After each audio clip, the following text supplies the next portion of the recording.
Proclamación del Santo Evangelio de Jesucristo según San Mateo.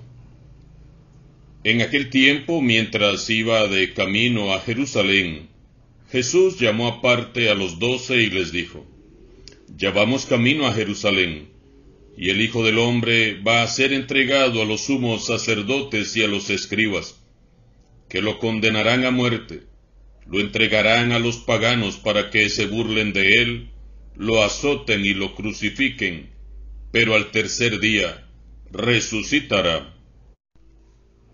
Entonces se acercó a Jesús la madre de los hijos de Zebedeo, junto con ellos, y se postró para hacerle una petición. Él le preguntó: ¿Qué deseas? Ella respondió: Concédeme que estos 2 hijos míos se sienten, uno a tu derecha y el otro a tu izquierda en tu reino. Pero Jesús replicó: ¿No saben ustedes lo que piden? ¿Podrán beber el cáliz que yo he de beber? Ellos contestaron: Sí podemos. Y él les dijo: Beberán mi cáliz, pero eso de sentarse a mi derecha o a mi izquierda, no me toca a mí concederlo. Es para quien mi Padre lo tiene reservado. Al oír aquello, los otros 10 discípulos se indignaron contra los 2 hermanos, pero Jesús los llamó y les dijo: Ya saben que los jefes de los pueblos los tiranizan y que los grandes los oprimen.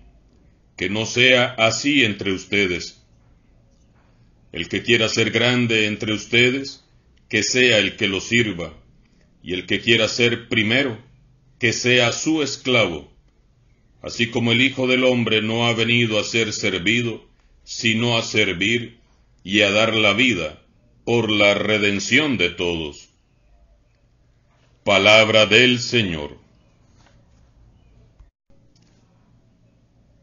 Este tiempo de la Cuaresma es particularmente apropiado para los ejercicios espirituales, las liturgias penitenciales, las peregrinaciones como signo de penitencia, las privaciones voluntarias como el ayuno y la limosna, y la comunicación cristiana de bienes, obras caritativas y misioneras. Pero no olvidemos que estos son sólo subsidios.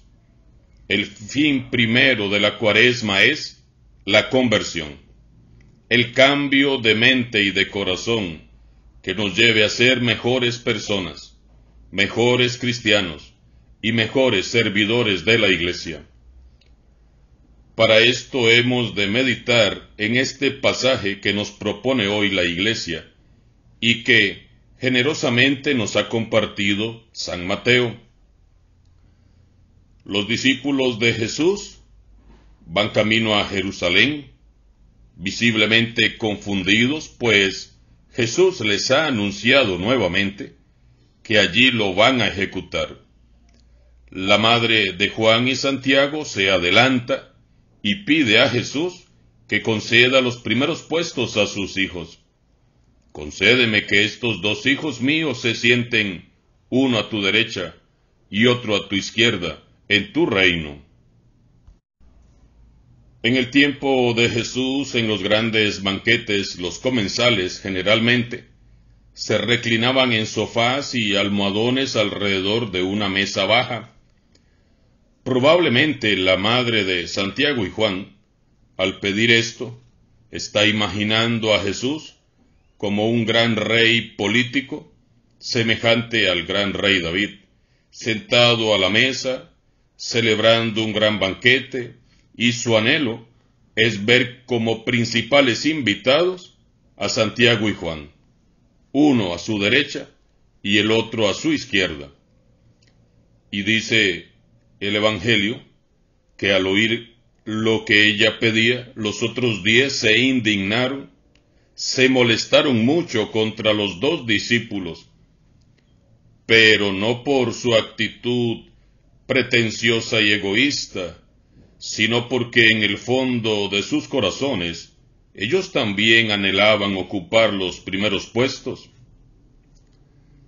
La verdad es que, para ser sinceros, debemos de reconocer que la mayoría de los seres humanos somos así. Son esas ansias de grandeza, es el orgullo, es la soberbia y la prepotencia, la vanagloria, lo que nos arrastra a desear secretamente, como Santiago y Juan, el querer ocupar siempre los primeros y los mejores puestos. Notemos, sin embargo, hermanos y hermanas, qué fe y qué paciencia tan extraordinaria tiene Jesús con sus discípulos. Por 3 años Él les había predicado a sus discípulos con discursos, parábolas, acciones concretas y toda clase de ejemplos en qué consistía el reino de Dios. Les habló de 1000 maneras de lo que significa amar, servir y ser los últimos. Y ahora, subiendo a Jerusalén, pareciera que ellos no han entendido nada. No piensan en seguirle, ni en servir, ni en amar, sino que están pensando en sentarse. Pensemos en Jesús, sintamos con Él. Jesús va camino a Jerusalén a pagar el alto precio de nuestra salvación, y los discípulos, en lugar de apoyarle y consolar su corazón, lo ignoran. Van con Él, pero movidos por otros ideales. Para ellos el anuncio de la pasión no es tan importante como el saber quién de todos ocupará los primeros puestos. Y así nos pasa muchas veces a nosotros. El anuncio del Evangelio no es tan importante como el saber quién de nosotros ocupará los primeros puestos o quién es el más importante. Sin embargo, Jesús no se enoja. Él es compasivo y misericordioso. Él no los mandó a estos dos para la casa ni los regañó. Jesús sabía que sus discípulos eran muy humanos.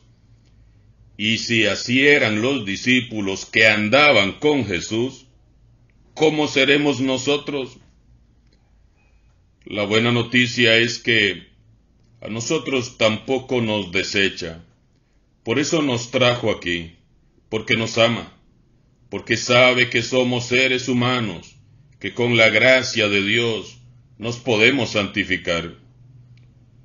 Jesús sigue confiando, tiene paciencia, tiene fe en que un día nosotros, como Santiago y como Juan, también seremos santos apóstoles, a pesar de nuestros muchos defectos y pecados.